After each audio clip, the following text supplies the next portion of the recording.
LEN function returns the number of characters in a text string. This function has only one argument. In text argument, select the text string. LEN function will find the length of characters of string you want to find.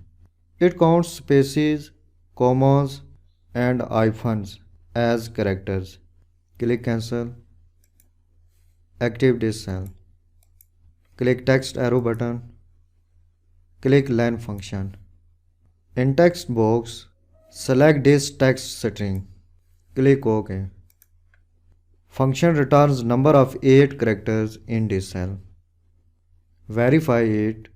This is character number 1, 2, 3, 4. Count space as characters. 5, 6, 7, 8. Paste the formula in other cells. Double click.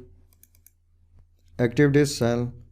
Function returns number of 10 characters in this cell. I count characters of this text string. 1, 2, 3, 4, 5, 6.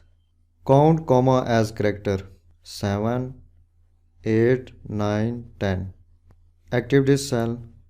Function returns 14 characters in this cell. I count the character of this text string. 1, 2, 3, 4, 5, 6, 7. Count hyphen as character. 9, 10, 11, 12, 13, 14. This is very simple function. You can count the length of characters of any text string by using LEN function.